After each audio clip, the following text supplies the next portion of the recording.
Hello superstars बच्चों, welcome to Anytime Anywhere Academy. और आज हम लोग चैप्टर 5 करने वाले फिज़िक्स का, ठीक है, जिसका नाम है मैग्नेटिज्म एंड मैटर। तो इस चैप्टर में हम लोग बेसिकली बात करेंगे उस मैग्नेटिज्म के बारे में जो मैटर के द्वारा प्रोड्यूस की जाती है। ठीक है, मैटर पता है सबको। अब मैटर का हम यहाँ पे बोल सकते हैं किसी मटेरियल के अंदर मैग्नेटिज्म, ऐसा बोल सकते हैं। ठीक है, किसी मटेरियल के अंदर मैग्नेटिज्म। इससे पहले वाले चैप्टर में आप लोगों ने पढ़ा होगा कि magnetism due to a current carrying conductor, है ना। करंट ले जा रहा है एक कंडक्टर, उसकी वजह से मैग्नेटिज्म, मैग्नेटिक फील्ड जो प्रोड्यूस होती हैं उसके बारे में हम लोग स्टडी करते हैं चैप्टर 4 में। यहाँ पर हम लोग एक मटेरियल की वजह से मैग्नेटिज्म के बारे में स्टडी करेंगे। बेसिकली हम लोग मैग्नेट के बारे में स्टडी करेंगे। अब देखो, इससे भी और मज़ेदार बात क्या है इस चैप्टर के बारे में कि हम लोग ये जानेंगे कि हमारा अर्थ भी क्या है, एक मैग्नेट है, एक बहुत बड़ा मैग्नेट है। ठीक है, एक मैग्नेट के साथ साथ बहुत बड़ा मैग्नेट है, जिसकी वजह से सारे फिनोमेनाज होते हैं बहुत सारे। ठीक है, जो उसका मैग्नेटिक फील्ड होता है वो सन की जो हार्मफुल रेजेस हैं उनको आने से रोकता है। ठीक है, ये सब तुमने पढ़ा भी होगा शायद फैक्ट्स वगैरह में। और देखो, जो कंपस है, हमारा कंपस, वो कैसे वर्क करता है, क्यों वर्क करता है? क्योंकि हमारे अर्थ के पास खुद की एक मैग्नेटिक फील्ड होती है, और जो कंपास होता है वो मैग्नेटिक फील्ड के अलाइन हो जाता है, उसके जैसा बन जाता है। ठीक है, उसकी तरफ डायरेक्शन कर देता है अपना मैग्नेटिक फील्ड के डायरेक्शन में। ठीक है, तो ये सब हम लोग पढ़ेंगे इस वाले चैप्टर में। तो स्टार्ट करते हैं हम लोग, क्योंकि बहुत ही मज़ेदार और थ्योरेटिकल ज़्यादा है, इसमें बहुत कम न्यूमेरिकल बन पाते हैं। तो स्टार्ट करते हैं हम लोग। तो सबसे पहले हम लोग बात कर लेते हैं मैग्नेट के बारे में। तो मैग्नेट क्या होती है? मैग्नेट एक मटेरियल होता है बेसिकली। क्या है? मैग्नेट एक मटेरियल है जो कि दो प्रॉपर्टी को एक्वायर करता है। सबसे पहली अट्रैक्टिव प्रॉपर्टी, दूसरा डायरेक्टिव प्रॉपर्टी, है ना। यहाँ लिखा हुआ है साफ साफ, डेफिनेशन आप पढ़ सकते हो। A magnet is a material that has both attractive and directive property. ठीक है, अट्रैक्टिव का मतलब समझते हैं कि अट्रैक्ट कर लिया भाई किसी ने तो उसे मैग्नेट बोल दिया। लेकिन दूसरी क्या है यहाँ पर? Directive property. अब देखो, बहुत सारी चीज़ें क्या होती है ना, एक दूसरे को अट्रैक्ट कर लेती हैं, लेकिन ये जो दूसरी प्रॉपर्टी है, डायरेक्टिव वाली जो प्रॉपर्टी है, ये इसको डिफरेंट बनाती है थोड़ा सा मैग्नेट को। देखो, डायरेक्टिव प्रॉपर्टी यहाँ पे मैं समझा देता हूँ, होती क्या है कि अगर आपके पास एक लंबी मैग्नेट है, लॉन्ग मैग्नेट है, ठीक है, और आप उसको धागे से बांध कर उसको लटका देते हो फ्रीली, ठीक है, उस पर कोई फोर्स नहीं लगाते, कोई टेंशन नहीं देते उसको, एक फ्रीली माइंडेड वो एकदम लटकी हुई है, तो वो क्या करेगी? कुछ ये करेगी। क्या कर रही है यहाँ पर कि वो अलाइन हो जाएगी। अलाइन मतलब होता है उसके लय में आ जाना, बेसिकली लय में आ जाना, किसी के लय में आ जाना। ठीक है, उसको बोलते हैं इसके अलाइन हो गया वो। ठीक है, तो ये अलाइन हो जाएगी किसके डायरेक्शन में? नॉर्थ साउथ के डायरेक्शन में। किसके नॉर्थ साउथ डायरेक्शन में? अर्थ के नॉर्थ और साउथ के डायरेक्शन में, है ना। अर्थ का एक नॉर्थ पोल होता है, एक साउथ पोल होता है, हमें पता है। तो ऐसे ही जो मैग्नेट होती है, अगर उसको फ्रीली छोड़ दें, ठीक है, कोई फोर्स ना लगाए, उसको कोई टेंशन ना दें, तो उसका जो नॉर्थ पोल है वो नॉर्थ की तरफ डायरेक्ट हो जाएगा, नॉर्थ पोल की तरफ, ज्योग्राफिकल नॉर्थ पोल की तरफ, अर्थ के। और जो साउथ पोल है मैग्नेट का, वो साउथ पोल की तरफ डायरेक्ट हो जाएगा अर्थ के। समझ में आई कहानी? तो उसको बोलते हैं डायरेक्टिव प्रॉपर्टी। ये सिर्फ मैग्नेट के पास होती है। ठीक है, ये ध्यान रखना, it is very important property. अब बात करते हैं मैग्नेटिज्म के बारे में। तो यहाँ पे लिखा हुआ भी है, ठीक है, तुम पढ़ सकते हो। व्हेन इट सस्पेंडेड, मतलब व्हेन इट का मतलब हो गया मैग्नेट। ठीक है, when magnet suspended freely, a thin long piece of magnet comes to rest nearly in the geographical north south direction। इसमें ही रेस्ट करेगी नॉर्थ साउथ डायरेक्शन में। अब मैग्नेटिज्म के बारे में बात करते हैं। ठीक है, सिंपल सा। तो मैग्नेटिज्म क्या है कि मैग्नेट जो होती है वो छोटे छोटे पीसीस को करती है, अट्रैक्ट करती है, ये हमें पता है। तो इसी अट्रैक्टिव प्रॉपर्टी को हम लोग क्या बोलते हैं? मैग्नेटिज्म बोलते हैं। बहुत सिंपल सी बात। ठीक है, नो बकवास। आगे बढ़ते हैं। अब थोड़ी सी हिस्ट्री बात करते हैं। देखो, हिस्ट्री का ऐसा सच रूल कोई वो नहीं है कि हम लोग बोर्ड में कुछ ऐसा है, और ये तो हम वैसे बेसिकली और भी रिड्यूस सिलेबस के बारे में बात करें 2021 के बारे में, तो इसका तो बिल्कुल भी यूज़ नहीं है। लेकिन फिर भी एज अ इंटरेस्ट प्रोड्यूस करने के लिए मैं ऐसे ही बता रहा हूँ। ठीक है, ये शुरुआत जो हुई थी वो 600 BC से हुई थी। ठीक है, बिफोर क्राइस्ट से शुरुआत हुई थी। ठीक है, थेल्स ऑफ माइलेटस नाम का एक व्यक्ति था जिसने नेचुरल मैग्नेट के बारे में जाना। ठीक है, क्या था वो नेचुरल मैग्नेट? वो ये था। ठीक है, फेरस ऑक्साइड Fe3O4। ठीक है, बेसिकली इस ये जो एक मेटल मटेरियल है, ऐसा मटेरियल था ये जो कि स्मॉल पीसीज को क्या कर रहा था? अट्रैक्ट कर रहा था, है ना। तो इसने जाना कि कुछ ऐसी चीज़ होती है, जो ऐसा कोई मटेरियल होता है जो आयरन के पीसीस को अपनी तरफ अट्रैक्ट कर लेता है। ठीक है, उसे वो जादू की तरह लगने लगा था उस वक्त पर। ठीक है, अभी तो हमें सब पता है कि मैग्नेटिक फील्ड होता है जिसकी वजह से फोर्स लगती है और वो अट्रैक्शन होता है। खैर, तो इसका नाम दिया लोड स्टोन, इसको इस नाम से भी जानते हैं और मैग्नेटाइट के नाम से भी जानते हैं। अब मैग्नेटाइट, मैग्नेटिज्म, मैग्नेट, ये सब देखो एक दूसरे से रिलेट कर पा रहे हैं। क्यों? क्योंकि ये सब चीज़ें एक जगह पर हुई थी जिसका नाम था मैग्नीशिया। क्या नाम था उसका? मैग्नीशिया। ठीक है, मैग्नीशिया एक ग्रीक में एक जगह है जहाँ पर ये सब चीज़ें हो रही थी। ठीक है, जहाँ पर मैग्नेट के बारे में बेसिकली कहा जाता है कि वहाँ पर फर्स्ट टाइम डिस्कवरी की गई थी या जाना गया था उसके बारे में। तो ये सब मैग्नेशिया की वजह से ही ये सब मैग्नेटिज्म, मैग्नेट और मैग्नेटाइट वगैरह ये सब चीज़ें आई थी। ठीक है, उसके बाद क्या हुआ कि डिस्कवरी हो गई किसकी? डायरेक्टिव प्रॉपर्टी की। फिर क्या आ गया? मैग्नेटिक कंपास आ गया। कहाँ पर आया? 1000 एडी में। ठीक है, ये भी बहुत पुरानी बात है। फिर देखो विलियम गिलबर्थ ने अपनी बुक में ये सजेस्ट करा, इनकी बुक का नाम था दी मैग्नेट। ठीक है, उन्होंने अपनी बुक में ये सजेस्ट करा कि जो अर्थ है वो क्या है? खुद से एक बड़ा सा मैग्नेट है। ठीक है, ऑल्दो ये डिस्कार्ड कर दी गई थी इनकी थ्योरी, बट फिर भी इन्होंने एक अच्छा कदम लिया था। ठीक है, सजेस्ट किया था कि जो अर्थ है वो खुद में क्या है? एक बड़ा सा मैग्नेट है। ठीक है, एक बड़ा सा मैग्नेट है, बार मैग्नेट है। ठीक है, जिसकी वजह से मैग्नेटिक कंपास जो होते हैं, मैग्नेटिक निडल जो होती है वो वर्क करती है। फिर बाद में ऑरेस्टेड ने एक्सपेरिमेंट करके दिखा दिया, मतलब कि क्या बोलते हैं उसको, करंट कैरिंग कंडक्टर, जो फोर्थ चैप्टर में हम लोग पढ़ते हैं इस वाली चीज़ के बारे में। ठीक है, इसी से शुरुआत होती है फोर्थ चैप्टर की, और स्टेट एक्सपेरिमेंट से। खैर हम लोग आगे बढ़ते हैं, ये ऑल हमारे सिलेबस का नहीं था पार्ट।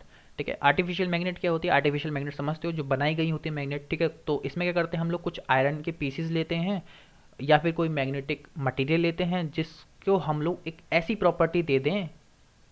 कैसी प्रॉपर्टी? मैग्नेट की प्रॉपर्टी। तो वो क्या बन जाती है? आर्टिफिशियल मैग्नेट बन सकती है। ठीक है, अच्छा, आर्टिफिशियल मैग्नेट बनाना क्यों है? क्योंकि जो नेचुरल मैग्नेट होती है ना, बेसिकली उनकी जो स्ट्रेंथ होती है वो बहुत कम होती है। ठीक है, तो उसको हमें बढ़ाना था, तो बढ़ाने के लिए हम लोगों ने क्या बना दिया? आर्टिफिशियल मैग्नेट बना दी। ठीक है, और देखो ये यहाँ पर क्या लिखा हुआ? Can be made convenient shape और साइज, मतलब हमारी अकॉर्डिंग वो शेप और साइज के बनाई जा सकती हैं। ठीक है, कुछ यहाँ पर दे रखा है, देखो ये बार मैग्नेट है, ये देखो मैग्नेटिक निडल है, बस ये निडल जो है इसी को बोलते हैं मैग्नेटिक निडल। ठीक है, ये है हॉर्शू मैग्नेट, ये है बॉल एंडेड मैग्नेट। ठीक है, देखो नॉर्थ साउथ सबका नॉर्थ साउथ है डिफाइंड। ये कैसे पता पड़ता है? डायरेक्टिव प्रॉपर्टीज है, समझ गए ना?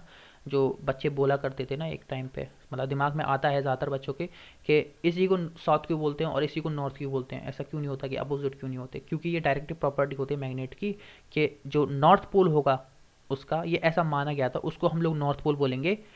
ठीक है, देखो समझो कहानी क्या है। मैग्नेट के उस पोल को हम नॉर्थ पोल बोलेंगे जो कि अलाइन होगा किसके डायरेक्शन में?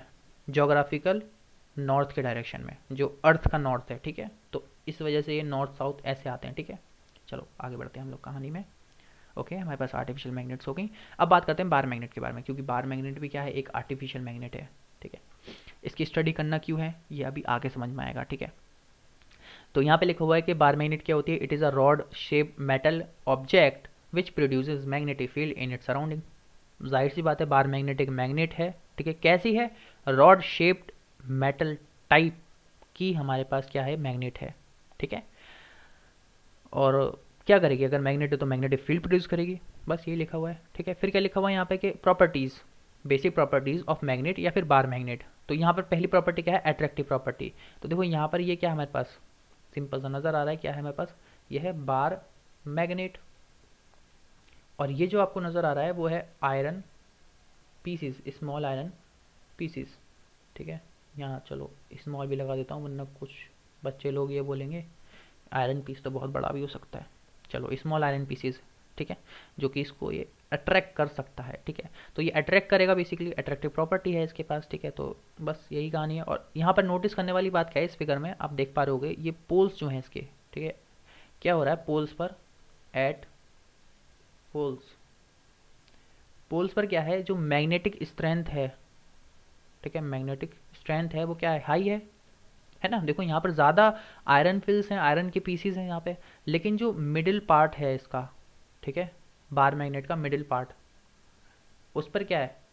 जो मैग्नेटिक स्ट्रेंथ है वो रिलेटिवली थोड़ी सी कम है ना? थोड़े से कम कम यहाँ पर आयरन फील्ड्स नज़र आ रहे हैं आपको, यहाँ पर ज़्यादा नज़र आ रहे हैं। ठीक है, तो इस तरीके से ये चीज़ कंक्लूड भी कर लेना यहाँ पर कि पोल्स पर मैग्नेटिक स्ट्रेंथ थोड़ी हाई होती है और मिडिल पर थोड़ी कम होती है।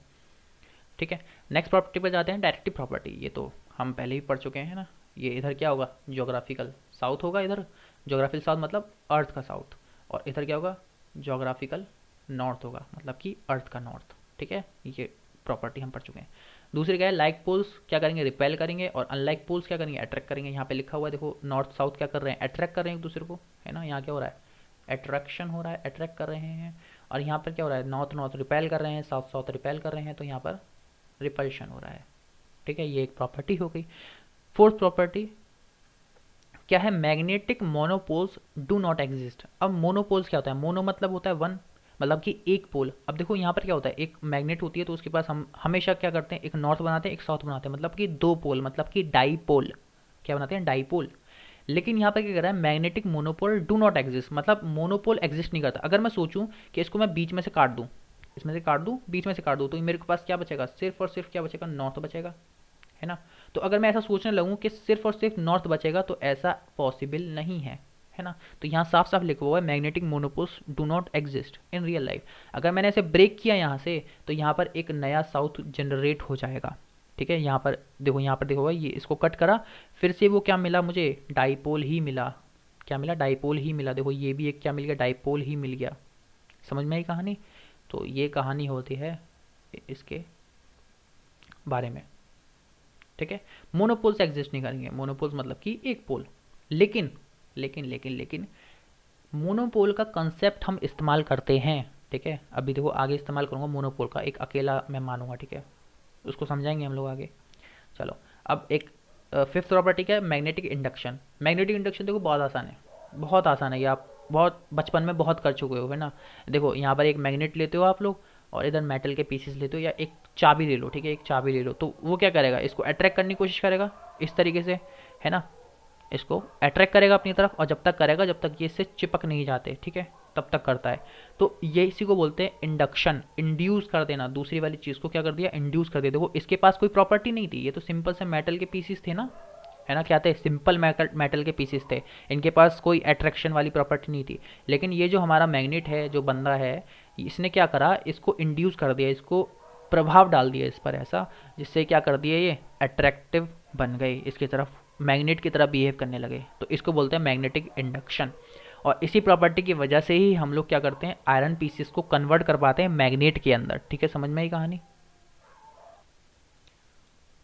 और आई थिंक ये वाली चीज़ तो आपको क्लियर ही होगी ज़्यादातर बच्चों को, कि repulsion is the sure test of magnetism, है ना।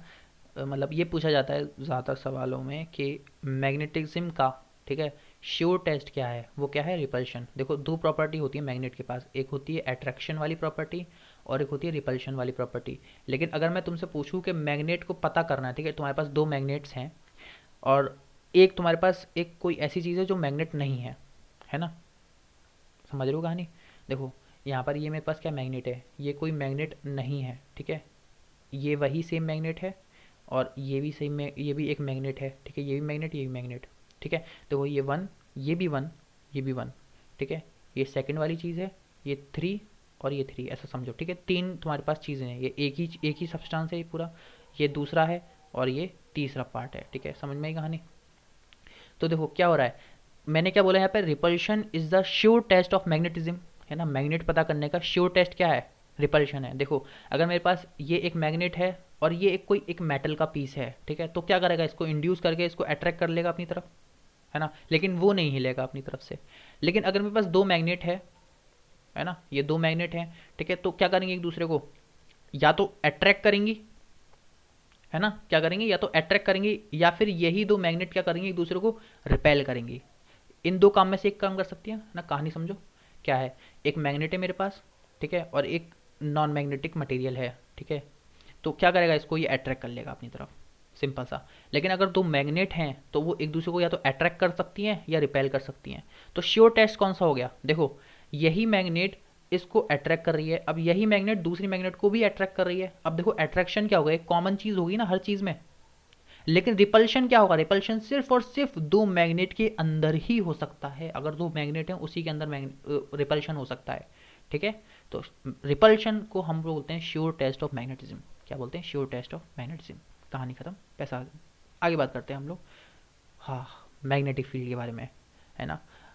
तो मैग्नेटिक फील्ड क्या होता है, देखो फोर्थ चैप्टर में हम लोग मैग्नेटिक फील्ड बहुत सुनते हैं, ठीक है, B B B B B B, जिसको बी से रिप्रेजेंट किया जाता है, बी वेक्टर से।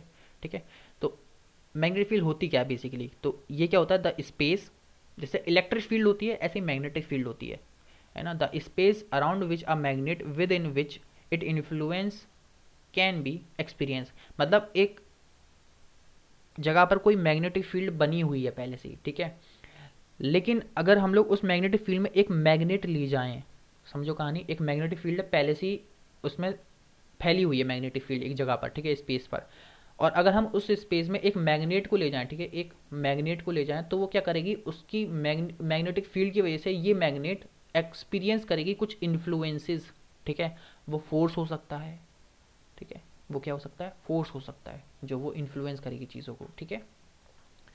तो मैग्नेटिक फील्ड क्या है, एक जगह है बेसिकली, जिस जगह पर अगर मैं एक किसी मैग्नेट को ले जाऊं तो वो कुछ ना कुछ एक्सपीरियंस करेगी, इन्फ्लुएंस एक्सपीरियंस करेगी, मतलब कि फोर्स एक्सपीरियंस करेगी, ठीक है, वहीं पर क्या होगी, मैग्नेटिक फील्ड होगी। तो ये सब क्या होता है, ये रियल में तो दिखती नहीं है मैग्नेटिक फील्ड या इलेक्ट्रिक फील्ड, ठीक है, ये सब क्या होता है, हमारा इमेजिनेशन होता है, ठीक है, कुछ ना कुछ ऐसी चीज़ है, पावर है उसके आसपास, ठीक है, जो उसको इन्फ्लुएंस करा रही है, तो उसको बोल दिया मैग्नेटिक फील्ड, ठीक है, क्योंकि वो मैग्नेट को इन्फ्लुएंस कर रही है ना। इलेक्ट्रिक फील्ड में क्या होता था, एक चार्ज को इन्फ्लुएंस किया जाता था। चलो खैर, यहाँ पर क्या हमारी एसआई यूनिट क्या होती है इसकी, टेस्ला होती है, ठीक है, तस्ला, ठीक है, हमारी एसआई यूनिट क्या है इसकी, तस्ला। चलो, अब देखो इसका दूसरा नाम होता है, मैग्नेटिक फील्ड का दूसरा नाम होता है मैग्नेटिक फ्लक्स डेंसिटी, ठीक है, तो इसका मतलब क्या होता है, magnetic field per unit area, है ना, एक यूनिट एरिया में कितनी मैग्नेटिक फील्ड है उसको क्या बोलते हैं, मैग्नेटिक फ्लक्स डेंसिटी। कहानी समझ में आई, है ना, रिपीट करने की ज़रूरत है क्या, हाँ चलो एक बार रिपीट कर देते हैं।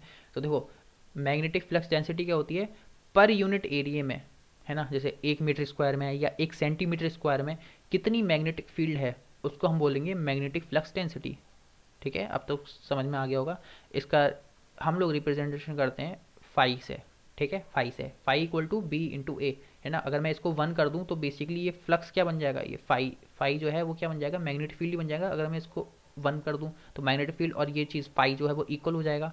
तो इसी वजह से बोला गया कि यूनिट एरिया में कितनी मैग्नेटिक फील्ड है उसको हम लोग बोलते हैं flux density, magnetic flux density, okay. तो खैर यहाँ पर इसका फॉर्मूला पता पड़ गया। अब देखो यहाँ से ही हम लोग क्या कर सकते हैं, इसको थोड़ा चेंज कर सकते हैं कि बी की वैल्यू निकाल सकते हैं, है ना, बी इक्वल टू क्या हो जाएगा, 5/A, ठीक है, यूनिट ऑफ फाई दे रखी है यहाँ पे वेबर, ठीक है, काफ़ी सारे न्यूमेरिकल्स में तुमको वेबर देखने को मिला हुआ होगा, वेबर। चलो आगे बढ़ते हैं। तो और यूनिट्स ऑफ, मतलब more units of magnetic field, magnetic field की और क्या क्या यूनिट्स हो सकती हैं, देखो तस्ला तो हमें पता पड़ गए, ठीक है, तो तस्ला, एक तस्ला इक्वल टू होता है 1 न्यूटन पर एम्पियर मीटर, 1 न्यूटन पर एम्पियर मीटर, एक ये भी यूनिट आपको देखने को मिल सकती है मैग्नेटिक फील्ड के लिए। एक होती है वेबर पर मीटर स्क्वायर, ये कहाँ से आई है, ये अभी देख ली, देखो magnetic field equal to magnetic flux density divide by area, इसकी क्या होती है, वेबर होती है, और इसकी क्या है, मीटर स्क्वायर होगी, तो वेबर पर मीटर स्क्वायर, ठीक है। तो दूसरी एक यूनिट हो गई, एक होती है गॉस, गॉस भी इसकी यूनिट होती है, बट ये ध्यान रखना है कि एक तस्ला में 10⁴ गॉस होते हैं, एक तस्ला में 10⁴ गॉस होते हैं, ठीक है, ओके। अब बात करते हैं मैग्नेटिक फील्ड लाइंस की, ठीक है, मैग्नेटिक फील्ड लाइंस हम लोग उसमें भी बनाते हैं, ठीक है, करंट कैरिंग कंडक्टर की वजह से मैग्नेटिक फील्ड लाइंस बनाते हैं, सर्कुलर लाइंस, ठीक है, वगैरह वगैरह। तो इसमें हम लोग एक्चुअल में पढ़ने वाले मैग्नेटिक फील्ड लाइंस क्या होती है, तो बेसिकली क्या है, पिक्टोरियल या फिर जोग्राफी, ज्योमेट्रिकल रिप्रेजेंटेशन होता है मैग्नेटिक फील्ड का। अभी देखो मैग्नेटिक फील्ड हमने पढ़ा, तो मैग्नेटिक फील्ड को पिक्टोरियली मतलब दिखाने के लिए पेजेस पर, ठीक है, ज्योमेट्रिकली दिखाने का जो तरीका होता है, ठीक है, रिप्रेजेंटेशन जो होता है उसी को बोलते हैं हम लोग मैग्नेटिक फील्ड लाइंस, ठीक है। तो अगर मेरे पास ये बार मैग्नेट है तो यहाँ पर इसकी इस तरीके से मैग्नेटिक फील्ड लाइंस बनती हैं, दिख रहा होगा आपको, ठीक है, इस तरीके से मैग्नेटिक फील्ड लाइंस बनती हैं इसकी, ठीक है। बाहर की तरफ क्या होती हैं, नॉर्थ से साउथ, ठीक है, आउटसाइड, आउटसाइड क्या होती है इस बार मैग्नेट के, नॉर्थ से साउथ की तरफ, है ना, नॉर्थ से साउथ की तरफ जाती हुई नज़र आ रही हैं। और देखो इनसाइड, इस मैग्नेट के इनसाइड अंदर क्या हो रहा है, साउथ से नॉर्थ की तरफ। और ये ध्यान रखना कि मैग्नेटिक फील्ड लाइंस हमेशा क्या बनाती हैं, एक क्लोज लूप बनाती है, क्या बनाती हैं, क्लोज लूप बनाती है ना। लेकिन electric field lines close loop नहीं बनाती, वो टर्मिनेट हो जाती हैं नेगेटिव पर और ओरिजिनेट होती हैं कहाँ से, पॉजिटिव से, है ना, अगर पॉजिटिव इधर है और इधर नेगेटिव है, ठीक है, इससे तो ओरिजिनेट होती हैं और इस पर ख़त्म हो जाती हैं, है ना, टर्मिनेट हो जाती हैं। यहाँ पर ऐसा नहीं होता कि इससे बनेंगी, ठीक है। चलो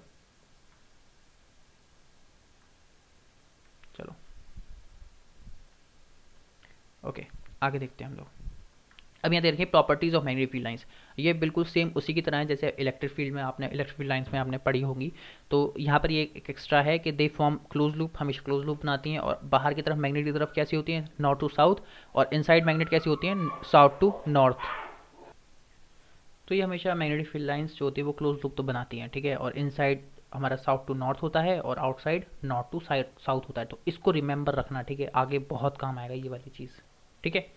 सेकंड है हमारे पास, अगर मेरे पास ये मैग्नेटिक फील्ड लाइन है, ये वाइट वाइट वाली, ठीक है, येलो अगर मेरे पास पॉइंट है, तो मैं चाहता हूँ कि इसमें डायरेक्शन क्या हुआ, तो मैं क्या करूँगा, एक टेंजेंट इस पर ड्रॉन कर दूँगा ऐसे करके, ठीक है, क्या कर दूँगा, अगर मुझे इस पर देखो, चलो दोबारा करते हैं, अगर मुझे इस पॉइंट पर, ये जो ये ए पॉइंट है, इस पॉइंट पर अगर मुझे मैग्नेटिक फील्ड का डायरेक्शन पता करना है, तो इसमें क्या बनाऊंगा, टेंजेंट बनाऊंगा, ठीक है। तो ये क्या होगा, मैग्नेटिक फील्ड का डायरेक्शन होगा एट ए पॉइंट, ठीक है, अगर ये मैग्नेटिक फील्ड लाइन है, ठीक है। अगर मुझे बी पॉइंट पर चाहिए तो मैं इसके अलोंग, वाह एक मिनट रुको, वेट अ सेकेंड, ठीक है, इसके अलोंग में क्या करूँगा, एक टेंजेंट ड्रॉन करूँगा, तो ये बी हो गया मैग्नेटिक फील्ड लाइन। अगर मैं सी पॉइंट के अलोंग चाहिए तो मैं क्या करूँगा, इस सी पॉइंट के अलोंग एक टेंजेंट ड्रॉन करूँगा इस तरीके से, तो ये बी सी हो गया, ठीक है, मैग्नेटिक फील्ड का डायरेक्शन। तो देखो मैग्नेटिक फील्ड के लाइन है अगर मेरे पास, तो अगर मुझे उसके ऊपर मैग्नेटिक फील्ड का डायरेक्शन चाहिए तो मैं क्या कर सकता हूँ, टेंजेंट ड्रोन कर सकता हूँ, टेंजेंट ड्रोन कर सकता हूँ, ये ध्यान रखना ये पॉइंट, ठीक है।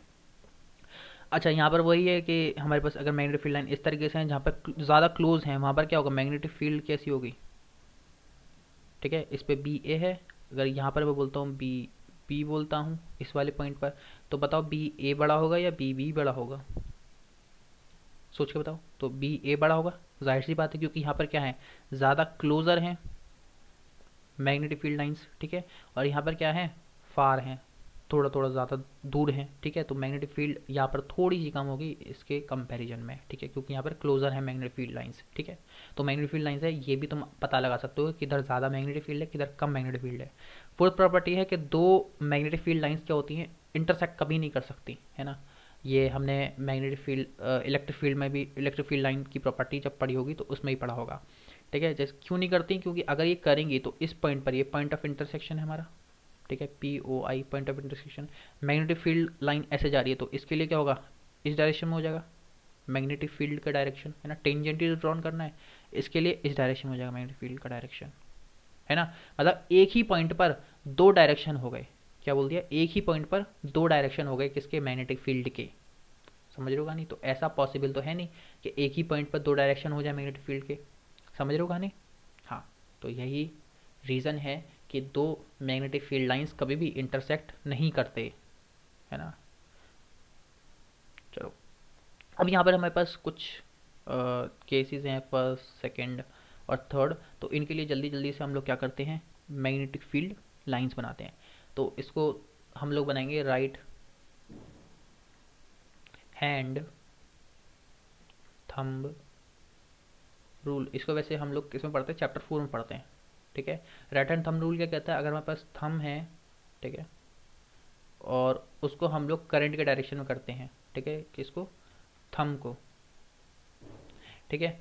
तो जो फिंगर्स होंगी, फिंगर्स को जब तुम कर्ल करोगे, इस तरीके से कर्ल करोगे इसको, फिंगर्स को ऐसे करके घुमाओगे, ठीक है, जैसे घुमाएंगे, ठीक है, राइट हैंड है तो, ठीक है। तो जो फिंगर्स को जो कर्ल करोगे, तो वो कर्ल जो होगा जिस जिस डायरेक्शन में होगा, वो डायरेक्शन क्या दे देगा, मैग्नेटिक फील्ड का, मैग्नेटिक फील्ड का डायरेक्शन मिल जाएगा, समझ में आया। जो फिंगर्स को जब तुम कर्ल्स करोगे, ठीक है, तो देखो अपने अंगूठे को लो, ठीक है, और इसके अलाइन, मतलब ये जो करंट है वो ऊपर की तरफ जा रहा है ना, उसकी तरफ करोगे तो कैसा आएगा, मैग्नेटिक फील्ड लाइन ऐसे करके आएंगी इस डायरेक्शन में, ऐसे करके, है ना, ऐसे करके जा रही होंगी ना मैग्नेटिक फील्ड लाइंस। अगर तुम जो फिंगर्स है, जो तुम थंब को ऊपर लेके जाओगे और जब फिंगर्स को कर्ल करोगे, ठीक है, करो अभी करो, ठीक है, मैं तुमको दिखा नहीं सकता, ठीक है, तुम जब कर्ल करोगे तो क्या होगा, इस डायरेक्शन में होंगी, ऐसे करके यूँ करके कर्ल कर रही होंगी, ऐसे करके, ठीक है। तो यही क्या हो जाएंगी, मैग्नेटिक फील्ड का डायरेक्शन हो जाएगा, ठीक है, यही मैग्नेटिक फील्ड लाइंस भी हो जाएंगी, ठीक है। कैसी बनती है, सर्कल्स बनती हैं, कॉन्सेंट्रिक सर्कल्स। ऐसे ही अगर मेरे पास नीचे की तरफ है, तो नीचे की तरफ तुम्हारा थंब होगा और कर्ल करोगे जब तुम, तो ऐसे बनेंगे, ठीक है, ऐसे करके, ठीक है, ऐसे करके मैग्नेटिक फील्ड लाइंस, ऐसे करके, ठीक है, देख पा रहे हो, ठीक है, एक कॉन्सेंट्रिक सर्कल्स बनेंगे, ऐसा नहीं होगा कि, ठीक है। अच्छा ठीक है, यहाँ पर हम लोग बात करें तो यहाँ पर देखो इस डायरेक्शन में तुम थंब करोगे, ठीक है, और फिंगर्स को जब कर्ल करोगे तो ऐसे करके होंगे, यूँ करके नीचे की तरफ कर्ल होंगे, है ना। तो ओ पीछे स्क्रीनशॉट ले लेना, ठीक है, जाके। तो इसके लिए मैग्नेटिक फील्ड लाइन कैसी आएंगी, ऐसे करके आएंगी, नीचे की तरफ जाती हुई, ठीक है, ऐसे करके नीचे की तरफ, ठीक है, इसके बीच वाले साइड में, ठीक है। और यहाँ पर कैसी आएंगी, सर्कुलर हो जाएंगी, यहाँ पर कैसी आएंगी, सर्कुलर हो जाएंगी, ऐसे करके,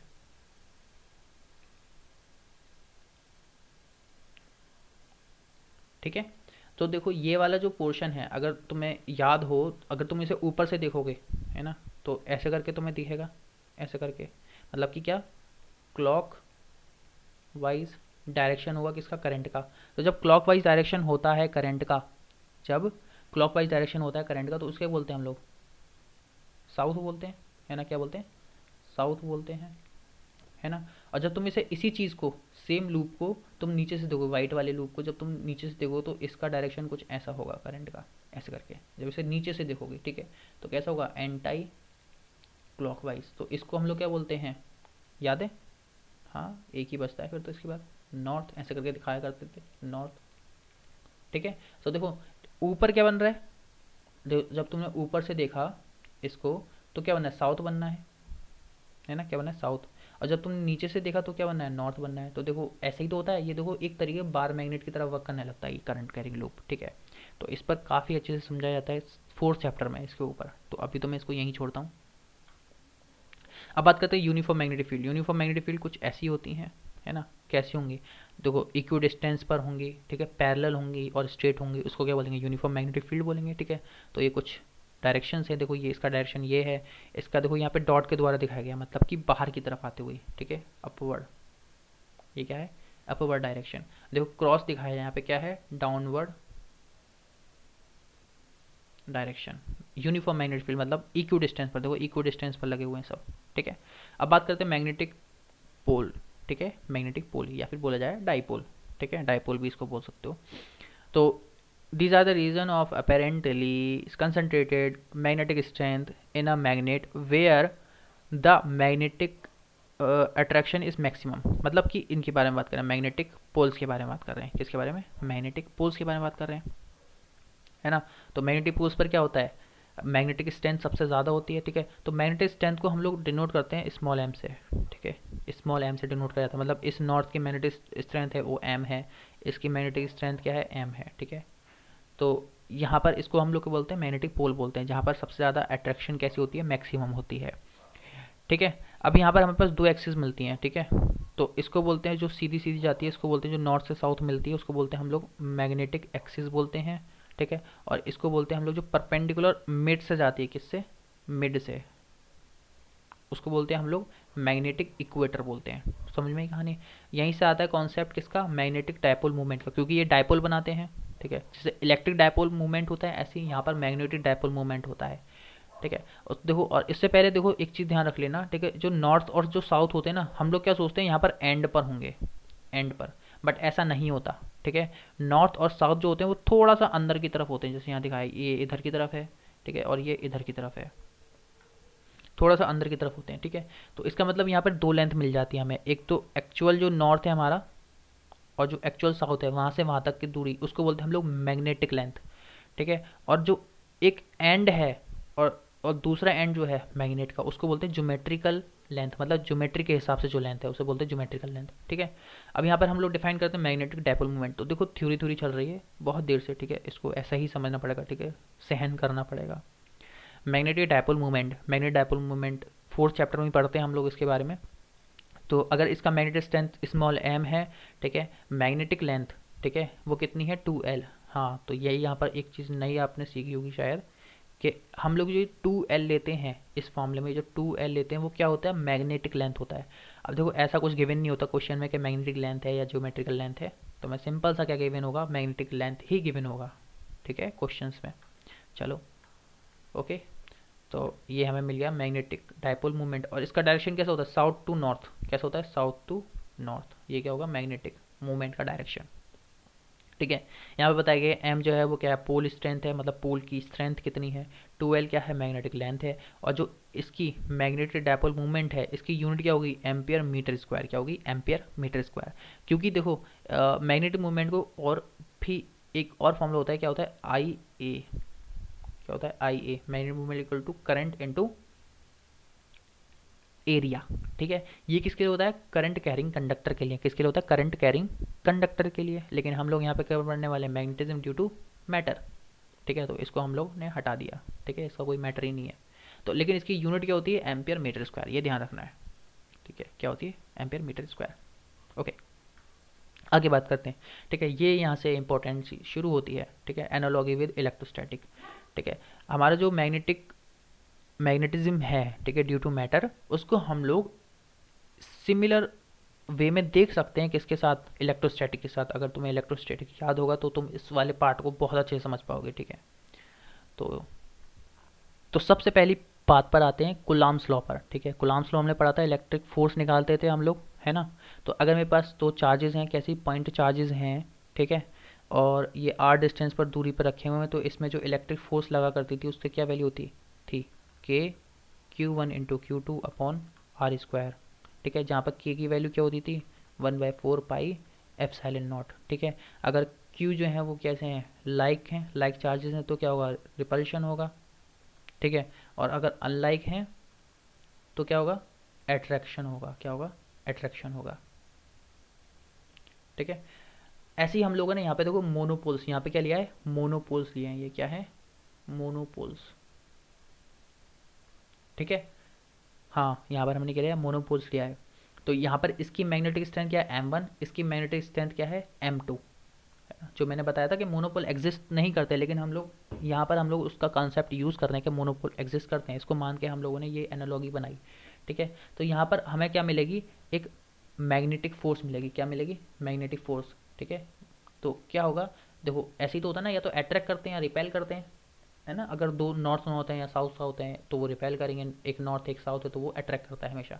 ठीक है, तो फोर्स लगती है तो उसे बोलते हैं हम लोग मैग्नेटिक फोर्स। और ये भी कैसी आई थी, के M1 M2 upon are square. ठीक है, इनवर्स लॉ को फॉलो करता है ये मैग्नेटिक फोर्स भी।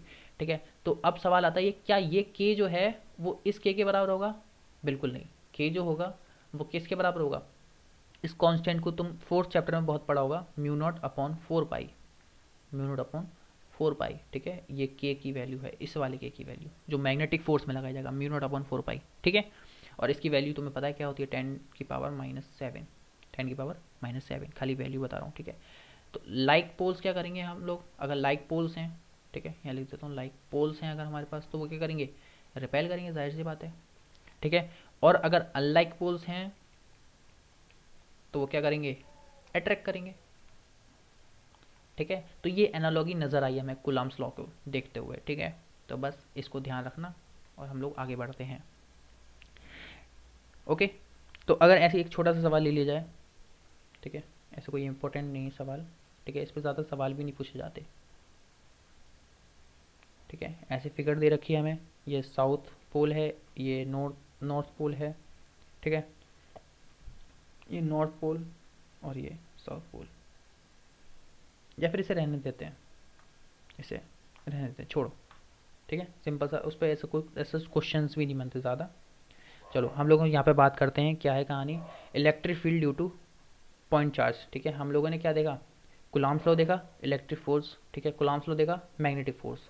ठीक है, अब हम लोग एनालॉगी देखते हैं इलेक्ट्रिक फील्ड के द्वारा। ठीक है, जैसे मैग्नेटिक फील्ड होता है ऐसे इलेक्ट्रिक फील्ड हमने बताया था। ठीक है, तो यहाँ पर हम लोग जानते हैं कि इलेक्ट्रिक फील्ड अगर होती है तो वो क्या होता है, पॉइंट चार्ज की वजह से। ठीक है, कितनी पॉइंट चार्ज की वजह से कितनी इलेक्ट्रिक फील्ड बनती है। ठीक है, ये मेरे पास एक सोर्स चार्ज है, आर डिस्टेंस दूरी पर एक पी पॉइंट है, उस पर मुझे इलेक्ट्रिक फील्ड की वैल्यू लिखनी है। अगर तुम्हें याद होगी तो तुम बोल सकते हो कि ई पी इक्वल टू के क्यू बटे आर स्क्वायर, है ना, यही तो होती है। और यहाँ पर के की वैल्यू क्या होगी, 1/4 पाई एप्सिलॉन नॉट। ठीक है, अगर वो प्लस क्यू हुआ चार्ज, ठीक है, तो वो क्या होगी, away from the charge, away from the charge, मतलब प्लस के लिए कैसी होगी, अवे फ्रॉम दी चार्ज होगी, है ना। मतलब कि अगर प्लस चार्ज है मेरे पास, ठीक है, तो वो कैसी होगी, इलेक्ट्रिक फील्ड्स ऐसी होगी, electric field away from the charge, ऐसे करके। है ना। अगर वो नेगेटिव चार्ज है तो वो कैसे होगी, टुवर्ड्स द चार्ज, कैसे होगी, टुवर्ड्स द चार्ज, मतलब अगर नेगेटिव चार्ज है तो ऐसे करके इलेक्ट्रिक फील्ड्स बनती हैं, ये तो हमें पता ही है, ठीक है। ऐसे ही एनालॉगी नज़र आई हमें यहाँ पर, जब मैग्नेटिक फील्ड में अगर कोई एक मोनोपोल रखा गया है, ठीक है, तो वो क्या करेगा, एक मैग्नेटिक फील्ड बनाएगा, सॉरी अगेन दोबारा करते हैं, ठीक है। अगर हमारे पास एक मोनोपोल है तो वो क्या करेगा, मैग्नेटिक फील्ड बनाएगा, तो आर डिस्टेंस दूरी पर कितनी मैग्नेटिक फील्ड बनेगी, तो उसकी वैल्यू आती है, इसको हम लिखेंगे magnetic field due to P point is equal to K M बटे आर स्क्वायर। ये एम तुम्हें पता ही है ना, पोल स्ट्रेंथ, ठीक है। ये हमारे पास अगेन मोनोपोल है, ठीक है, ये क्या है मेरे पास, मोनोपोल। और यहाँ पर की वैल्यू क्या होगी, अगेन म्यू नॉट अपॉन 4 पाई, ठीक है। और अगर मेरे पास देखो नॉर्थ पोल हुआ, ठीक है, अगर मेरे पास ये मोनोपोल कैसा है, नॉर्थ पोल, तो उसके लिए मैग्नेटिक फील्ड कैसी होगी, अवे, कैसी होगी, अवे, ठीक है, दूर जाती हुई उससे, ठीक है। अगर वो साउथ पोल हुआ तो वो कैसी होगी, टूवर्ड्स, उसकी तरफ आती हुई मैग्नेटिक फील्ड लाइन्स होंगी। तो देखो इसी वजह से यहाँ पर ऐसा सोच लेना, ठीक है, ऐसा बस जान लेना कि प्लस क्यू, ठीक है, या ऐसे बोलो north pole is like plus Q, ठीक है, पॉजिटिव चार्ज की तरह ही होता है क्या अपना नॉर्थ पोल, ये ध्यान रखना, ठीक है। तो साउथ पोल क्या हो जाएगा, एज माइनस क्यू, ठीक है। ये इससे पता कर सकते हो ना इस तरीके से कि इसके लिए इलेक्ट्रिक फील्ड लाइंस कैसी हो रही हैं, अवे जा रही हैं, तो नॉर्थ पोल के लिए भी कैसी जा रही है, यहाँ पर अवे जाती हुई नजर आई थी, ठीक है। तो इसका मतलब कि नॉर्थ पोल और जो पॉजिटिव चार्ज है उसमें सिमिलरिटी, एनालॉगी है, ठीक है। तो ये एक सेकंड एनालॉगी हो गई इनके लिए, ठीक है। तो ऐसे ही देखो इसके भी सवाल ऐसे ही बन सकते हैं नॉर्मल से, जैसे हम लोग इलेक्ट्रिक फील्ड के लिए सवाल किया करते थे, ठीक है।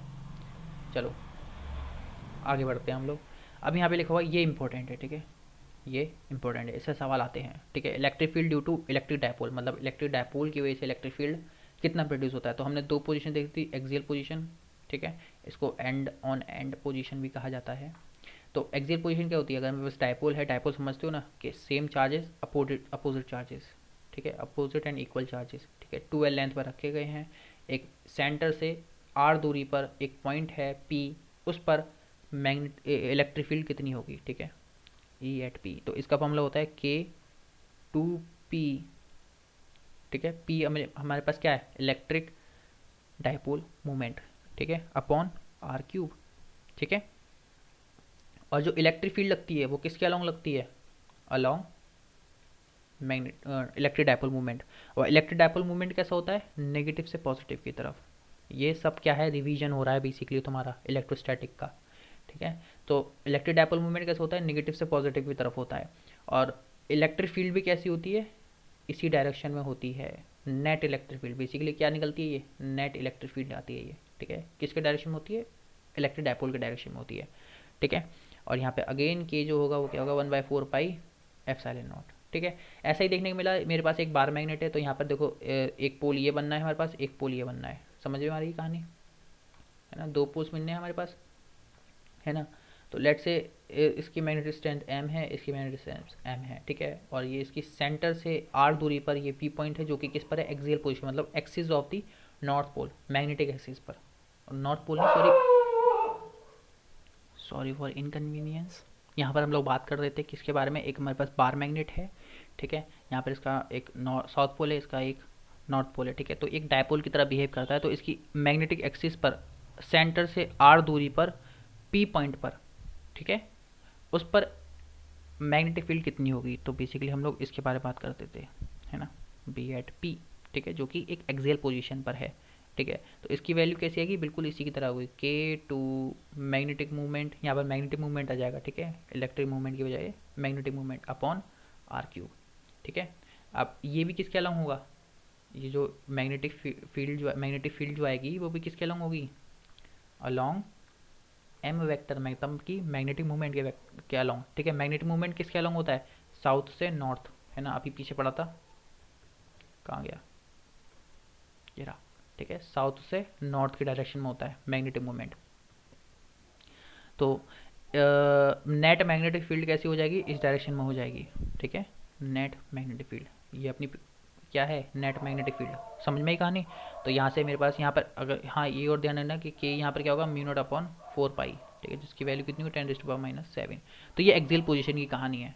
ऐसी सेम कहानी किसकी होती है, इक्वेटोरियल पोजीशन की। ठीक है, ये मेरे पास डायपोल है, ठीक है, इससे सेंटर से लेके एक परपेंडिकुलर डिस्टेंस पर r दूरी पर p पॉइंट पर हमें क्या निकालना है, अपना इक्वेटोरियल पोजीशन पर इलेक्ट्रिक फील्ड निकालनी है। तो इसकी वजह से कैसी होगी, अवे, ठीक है, इसकी वजह से कैसे होगी, टूवर्ड्स। ठीक है, तो नेट कुछ इस तरफ आ जाता है ना, ई नेट जो होता है, ठीक है, एट पी पोजीशन पर। तो इलेक्ट्रिक फील्ड एट पी कैसी हो जाएगी, कैसी हो जाएगी, इक्वेटोरियल पोजीशन पे क्या होता है फॉर्मूला, के पी बटे आर क्यूब। और कैसा होता है, नेगेटिव में आता है। नेगेटिव में क्यों आता है, देखो ये क्या होगा, इलेक्ट्रिक डायपोल कैसा होगा, नेगेटिव से पॉजिटिव की तरफ। और देखो अपना ई नेट जो है वो अपोजिट डायरेक्शन में आ रहा है। ठीक है, तो इस वजह से यहाँ पे ये नेगेटिव आता है। ये जो नेगेटिव का जो सिग्निफिकेंस है वो यही है कि अपना इलेक्ट्रिक डायपोल मूवमेंट तो इस डायरेक्शन में नेगेटिव से पॉजिटिव, लेकिन अपना इलेक्ट्रिक फील्ड जो आएगा, नेट इलेक्ट्रिक फील्ड, वो अपोजिट डायरेक्शन में आएगा, मैग्नेटिक मूवमेंट, इलेक्ट्रिक मूवमेंट के अपोजिट डायरेक्शन में। और यहाँ पे की वैल्यू क्या होगी, 1/4 पाई एप्सिलॉन नॉट। ठीक है, अगेन ऐसे यहाँ पर हमारे पास ये बार मैग्नेट है। ठीक है, इसका साउथ पोल नॉर्थ पोल, ठीक है, इसके मिड पॉइंट से परपेंडिकुलर डिस्टेंस r पर जाकर हमें p पॉइंट पर हमें क्या चाहिए, नेट मैग्नेटिक फील्ड चाहिए। तो देखो इससे कैसी होगी, नॉर्थ पोल से अवे हो जाती हुई ऐसे करते हुई bn, ठीक है, इसकी तरफ कैसी होगी, इसकी तरफ आती हुई bs। तो नेट इस तरफ आ जाएगी b net at p position p पर। ठीक है, b नेट।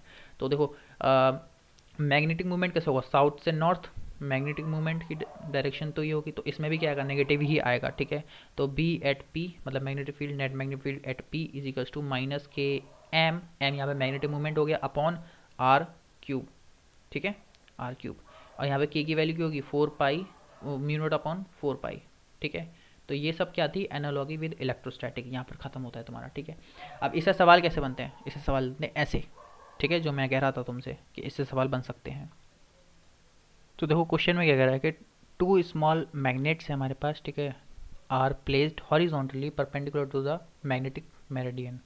ठीक है, इसको हम लोग अभी पढ़ेंगे आगे। ठीक है, क्या होता है ये, बट इसका कोई यूज़ नहीं होगा इस वाले इसमें। ठीक है, मतलब 2 मैग्नेट्स रखे गए हैं। ठीक है, there north poles are at 30 centimetre east. ठीक है, ईस्ट से 30 सेंटीमीटर है, एंड 20 सेंटीमीटर वेस्ट। ठीक है, 20 सेंटीमीटर वेस्ट है from a compass needle. If the compass needle remains undeflected, ठीक है, क्या हो जाए, अनडिफ्लेक्टेड हो जाए, किस पर, एट पॉइंट सी पर। ठीक है, जिस पॉइंट पर ये जो है अनडिफ्लेक्टेड है, उस पॉइंट से क्या है, ये 20 सेंटीमीटर इधर है वेस्ट की तरफ, और ये दूसरी वाली मैग्नेट, एक दूसरी मैग्नेट है वो 30 सेंटीमीटर दूर है, जहाँ पर जो निडल है, कंपास, यहाँ पे कंपास आया होगा। ठीक है, वो कैसी हो जाए, अनडिफ्लेक्टेड हो जाए। क्या सी हो जाए, अनडिफ्लेक्टेड। तो अनडिफ्लेक्टेड का क्या मतलब हो गया कि इसे बोलते हैं हम लोग न्यूट्रल पॉइंट। क्या बोलते हैं, न्यूट्रल पॉइंट, मतलब वहाँ पर कोई भी मैग्नेटिक फील्ड नहीं होगी।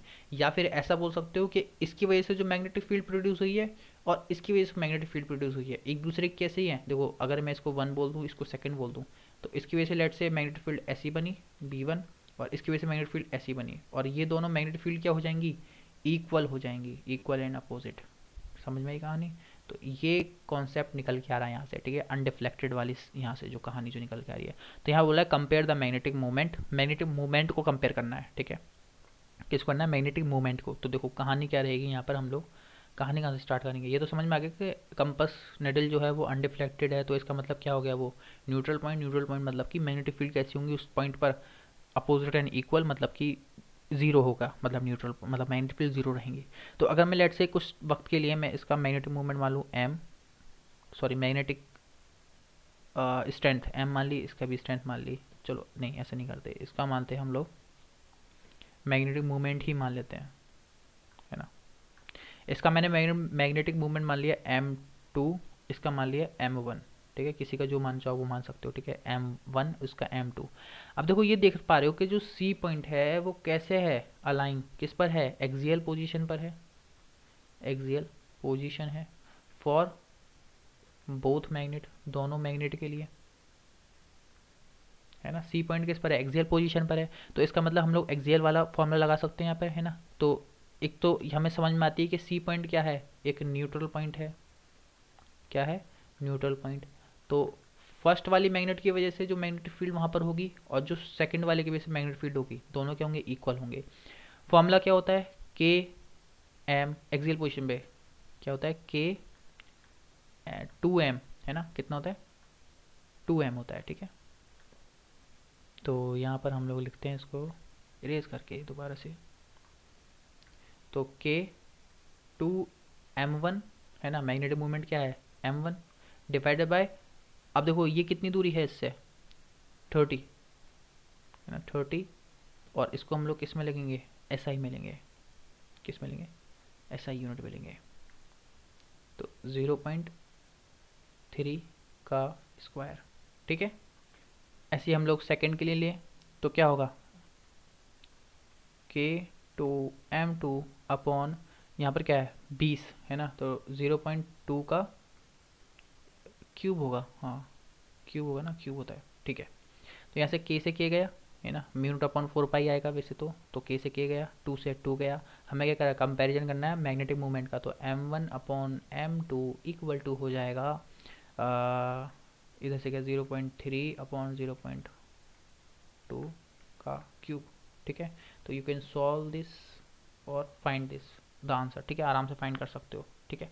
और वैसे तो रेशियो आएगा ना इसका, तो कोई दिक्कत ही नहीं होगी, ठीक है, क्योंकि वो हट जाएगा, पॉइंट से पॉइंट कट जाएगा। देखो कर देता हूँ, चलो इसका क्या आएगा 0.3 का क्यूब क्या होता है 27, ठीक है, तो 0.027, ठीक है, और इसका हो जाएगा 0.008, ठीक है। ये यहाँ से ये हट जाएगा, तो यहाँ पे बचेगा 27/8, तो ये रेशियो हो गया इसका, ये रिलेशन आ गया यहाँ पर, ठीक है। आगे बात करते हैं हम लोग, ठीक है। नेक्स्ट क्वेश्चन है ये वाला, तो इसको क्वेश्चन को सॉल्व करने की कोशिश करना तुम खुद से, ठीक है। यहाँ पर देखो इसके लिए कैसा ये पॉइंट एक्सियल है और इसके लिए कैसा है ये इक्वेटोरियल है, तो इसमें दोनों को ही हमें लेना है, ठीक है, समझ में ही कहानी। और इसका रिजल्टेंट कुछ ऐसा आ जाएगा, ठीक है, B1 तो ऐसा आएगा इस फर्स्ट वाले की वजह से, ये B2 सेकंड वाली मैग्नेट की वजह से, ठीक है। यहाँ पर इक्वेटोरियल के लिए आ जाएगा इक्वेटोरियल के अकॉर्डिंग, और ये एक्सियल के अकॉर्डिंग आ जाएगा।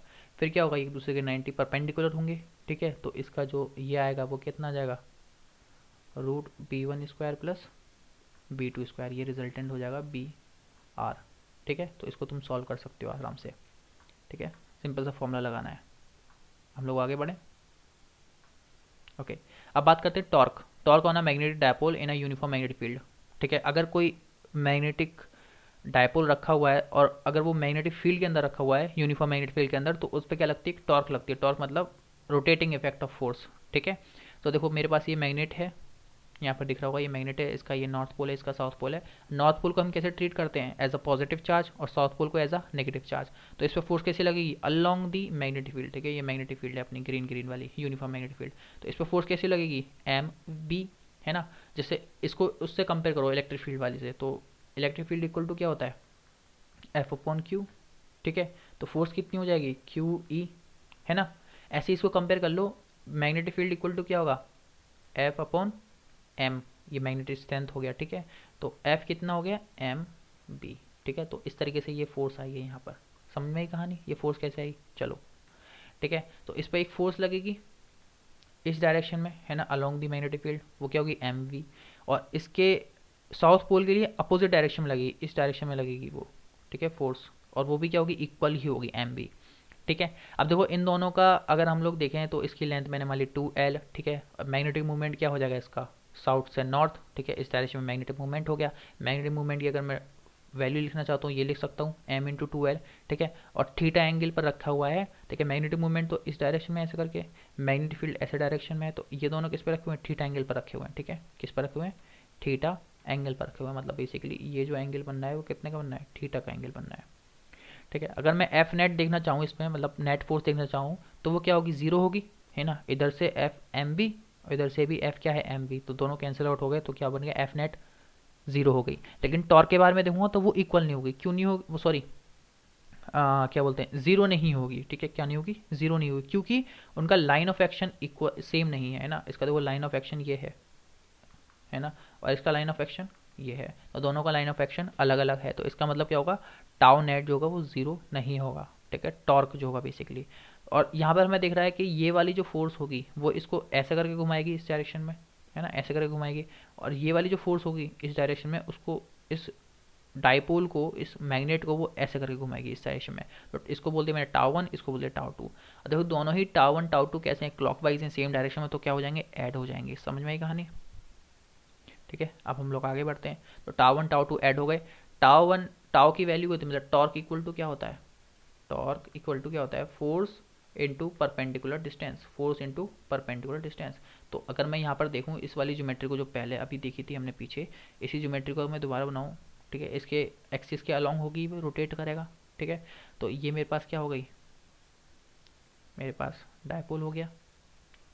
ठीक है, ये एक्सिस हो गई, ये क्या होगी, एक्सिस हो गई, इससे ये थीटा एंगल बना रहा है। ठीक है, मैग्नेटिक मूवमेंट इस डायरेक्शन में, मैग्नेटिक फील्ड सारी इस डायरेक्शन में, ये फोर्स लग रही है एक, और एक ये फोर्स लग रही है। ठीक है, तो इस फोर्स से परपेंडिकुलर डिस्टेंस ये हो जाएगी, ये परपेंडिकुलर डिस्टेंस हो जाएगी, जिसको बोल दिया मैंने L sine theta. L sine theta कैसे बोल पाया, ये यहाँ से लेके यहाँ तक की जो लेंथ है, ये पूरी लेंथ जो है वो कितनी है, 2L है, और ये तुम्हारा क्या होगा, मिड पॉइंट रहा होगा। ठीक है, तो यहाँ से ये L और ये L, ठीक है, तो ये क्या हो गया, L साइन थीटा, और ये भी क्या हो गया, L साइन थीटा, क्योंकि ये थीटा देखो इसका कंपोनेंट बनेंगे। ठीक है, इस L के दो कंपोनेंट बनेंगे, एक थीटा वाला जो पास वाला होगा उसे बोल देंगे L कॉस थीटा, और सामने वाला क्या होगा, L साइन थीटा। ऐसे सेम यहाँ पर भी होगा, ये भी थीटा होगा, तो ये क्या बन जाएगा, L साइन थीटा। तो अगर मैं यहाँ पे लगाऊँ force into perpendicular distance d1 plus force into displace perpendicular distance d2। ठीक है, फोर्स तो क्या हो गई मेरे पास, एम वी हो गई, फोर्स तो एम वी हो गई। अब यहाँ परपेंडिकुलर डिस्टेंस क्या होगी, एल साइन थीटा। ठीक है, और इस वाली फोर्स के लिए भी क्या हो गया, एम वी, और परपेंडिकुलर डिस्टेंस कितनी होगी, एल साइन थीटा, दोनों सेम है, तो 2 mv L साइन थीटा। ठीक है, इसको रीअरेंज करा तो M2L लिख दिया, जिसका मतलब है ये क्या है, मैग्नेटिक फील्ड लिखा हुआ है, और ये B आ गया, और ये साइन थीटा आ गया।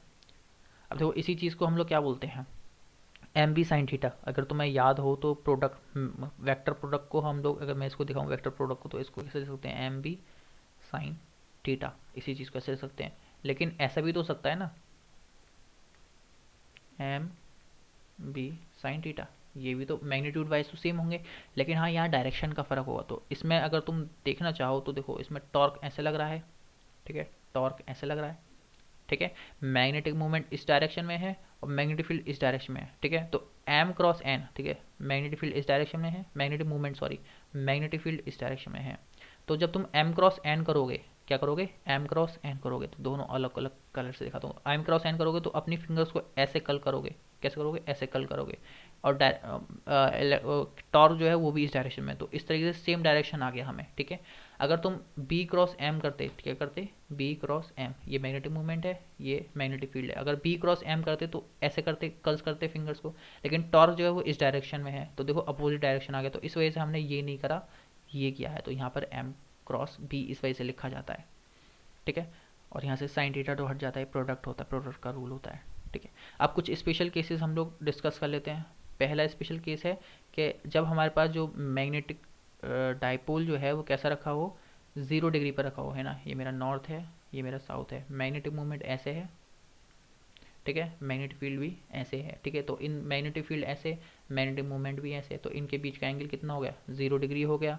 तो 0 डिग्री हो गया मतलब साइन 0 0 हो गया, तो टॉर्क कितना हो गया, 0 हो गया। तो ये मिनिमम कंडीशन होती है टॉर्क की। ठीक है, मैक्सिमम कंडीशन क्या होगी, जब ये हमारे पास ये नॉर्थ हो गया, ये साउथ हो गया, मैग्नेटिक मूवमेंट ऐसा हो गया, और मैग्नेटिक फील्ड ऐसा हो गया, मतलब इनके बीच में कैसा बनना है, 90 डिग्री का एंगल बनना है। तो यहाँ पर थीटा कितना हो गया, 90 हो गया, और साइन 90 क्या होता है, 1 होता है। तो ये हमारे पास मैक्सिमम कंडीशन होती है, टॉर्क की मैक्सिमम कंडीशन। ठीक है, मैक्सिमम टॉर्क जो लगता है। ठीक है, तो यहाँ से हमें समझ में आता है। अब टॉर्क खत्म हो गया, अब इसके बाद आता है पोटेंशियल एनर्जी। ठीक है, जिसको हम यू से रिप्रेजेंट करते हैं। तो potential energy of magnetic dipole in a uniform magnetic field, मतलब पोटेंशियल एनर्जी क्या होगी अगर हम लोग उसे θ1 से लेकर θ2 तक हम उसे रोटेट कर दें। ठीक है, मतलब एनर्जी कितनी आ जाएगी बेसिकली उसके पास, है ना, क्या हो जाएगी, एनर्जी कितनी आ जाएगी। तो एनर्जी को हम लोग वर्क डन से हम लोग डिफाइन करते हैं, जब से लेकर अब तक पूरे टाइम में हम लोगों ने यही करा है। ठीक है, तो क्या लिखा हुआ है, एक मैग्नेटिक डायपोल है हुज मैग्नेटिक मूवमेंट एम है। ठीक है, is at θ1 angle with the magnetic field. ठीक है, मैग्नेटिक फील्ड इस डायरेक्शन में है। ठीक है, ये मेरे पास सबसे पहला इनिशियल कंडीशन है। ठीक है, ये साउथ है, ये नॉर्थ है, तो इसका मैग्नेटिक ऐसा होगा, मैग्नेटिक मूवमेंट। ठीक है, इस डायरेक्शन में होगा ऐसा करके। ठीक है, तो इसके क्या बना रहा है, ये θ1 एंगल बना रहा है, कितना, θ1 एंगल बना रहा है इनिशियली। ठीक है, θ1 एंगल। ऐसे ही फिर मैंने इसे रोटेट करा के, इनिशियल करा के, रोटेट करा के मैंने कर दिया इसको θ2 पर ला के रख दिया ऐसा करके घुमा के। ठीक है, तो अब मैग्नेटिक मूवमेंट और मैग्नेटिक फील्ड के बीच का डायरेक्शन एंगल कितना है, θ2। कहानी समझ में आई। तो अब यहाँ पर हम लोग इसको कैसे निकालेंगे, वर्क डन के हिसाब से कि कितना काम करना लगा, हमें कितना काम करना पड़ा ये डी थीटा चेंज करने में, है ना, यहाँ से थीटा 1 से थीटा 2 तक जाने में हमें कितना काम करा। तो वो कैसे होगा, जैसे वर्क डन इक्वल टू क्या होता है, फोर्स इनटू डिस्प्लेसमेंट, ठीक है। अभी किस में होता है, लीनियर में होता है। ऐसे अगर मैं रोटेशन में देखूँ तो टॉर्क, फोर्स की टॉर्क, और सिंपल डिस्प्लेसमेंट की जगह आता है एंगुलर डिस्प्लेसमेंट। ये क्या होता है, एंगुलर डिस्प्लेसमेंट, मतलब एंगल में कितना डिस्प्लेसमेंट हुआ, ठीक है, डी थीटा ऐसे बोलते हैं, ठीक है। Work done to rotate d theta angular displacement, तो इसको बोलते हैं डी डब्ल्यू equal to tau theta d theta, ठीक है। तो टोटल वर्क क्या हो जाएगा, इसको मैं इंटीग्रेट कर दूँ ना, तो टोटल वर्क आ जाएगा कहाँ से कहाँ तक, थीटा 1 से थीटा 2 तक, है ना, थीटा 1 से थीटा 2 तक। तो यहाँ पर लगा देंगे हम टाउ थीटा डी थीटा, ठीक है, टाउ डी थीटा। हम लोग आगे बढ़ते हैं। तो टाउ डी थीटा में हम लोग टाउ की वैल्यू रखी एम बी साइन थीटा, जो अभी हमने पहले ड्राइव करी थी, ठीक है। M constant, M constant, B constant, है ना, यूनिफॉर्म मैग्नेटिक फील्ड है हमारे पास और कांस्टेंट रहेगी हमारे पास, मैग्नेटिक मूवमेंट सेम रहेगा। तो ये बाहर आ गया, क्या बचा अंदर, साइन थीटा जो कि चेंज होगा। साइन थीटा हम लोग इंटीग्रेट करेंगे तो ये क्या जाएगा, माइनस कॉस थीटा, ये तो पता ही होगा, माइनस बाहर लिया और फिर लिमिट लगाती तो थीटा 2 माइनस थीटा 1, ठीक है। तो ये जो वर्क डन आया हमारे पास, ये जो वर्क डन आया इसी को हम ट्रीट करते हैं डेल्टा यू, मतलब चेंज इन पोटेंशियल एनर्जी, क्या, चेंज इन पोटेंशियल एनर्जी, ठीक है। तो delta U equal to minus M V cos theta 2 minus cos theta 1, ठीक है। ये क्या होता है, चेंज इन, किसी भी चीज़ का चेंज क्या होता है, फाइनल माइनस इनिशियल, है ना। तो डी थीटा 2 फाइनल था और थीटा 1 जो है वो इनिशियल था, ठीक है। तो यू थीटा 2 हमारा हो गया फाइनल, माइनस यू थीटा 1 हमारा क्या हो गया, इनिशियल। तो इसका चेंज क्या हो गया, डेल्टा यू, ठीक है। यहाँ पर हम एक अजम्पशन लेते हैं कि एट 90 डिग्री जो हमारा जो पोटेंशियल एनर्जी जो होगी वो क्या होगी, जीरो होगी, क्या होगी, पोटेंशियल एनर्जी क्या होगी, जीरो होगी, ये अजम्पशन लेते हैं। तो थीटा 1 को हमने क्या मान लिया, 90 डिग्री मान लिया, ठीक है। इनिशियली हमने क्या रखा था, इसको ऐसा सोच लो, ठीक है। जो इनिशियली हमने जो बार मैग्नेट रखी थी वो किस पर रखी थी, 90 डिग्री पर रखी थी, ठीक है। तो इसका मतलब क्या होगा, हमने क्या लिया, डी थीटा 2 माइनस यू, अच्छा ये यू थीटा 2 है, सॉरी, ठीक है, यू थीटा 2 माइनस यू 90, मतलब 90 डिग्री ले लिया थीटा 1 की जगह पर। तो M minus M V cos theta 2 minus cos 90, cos 90 क्या हो जाता है, जीरो हो जाता है। तो यहाँ पे क्या बचता है, कॉस थीटा 2। तो ये क्या हो जाएगा, ये हमने अजम्पशन लिया, ये क्या है, बेसिकली ये जीरो है ना, और कॉस 90 अपने आप जीरो हो गया। तो U theta 2 equal to minus M B cos theta 2, ठीक है, यह हो गई। तो अगर ये थीटा 2 पर है तो at any angle U equal to minus M B cos theta, ठीक है। ये वैल्यू हो जाती है किसकी, तुम्हारे पास पोटेंशियल एनर्जी की। समझ में ही कहानी। अब हम लोग डिस्कस करते हैं इक्विलिब्रियम कंडीशन, ठीक है। इक्विलिब्रियम कंडीशन क्या होती है, मतलब इक्विलिब्रियम कंडीशन क्या होगी, मतलब उस पर कोई भी फोर्स नहीं लग रही, ठीक है, कोई भी टॉर्क नहीं लग रहा, मतलब उसके बीच में मूवमेंट नहीं है, उसे बोलते हैं इक्विलिब्रियम कंडीशन। मतलब ऐसा हमें लग रहा है, ठीक है, कि उस पर कोई मूवमेंट नहीं है, ठीक है। मूवमेंट ना होने का मतलब, ये मैं कई बार बता चुका हूँ कि मूवमेंट ना होने का मतलब ये नहीं होता कि उस पर कोई फोर्स नहीं लग रही, ठीक है। नेट फोर्स जीरो रहेगी, ठीक है, इक्विलिब्रियम का मतलब ये होता है, ठीक है।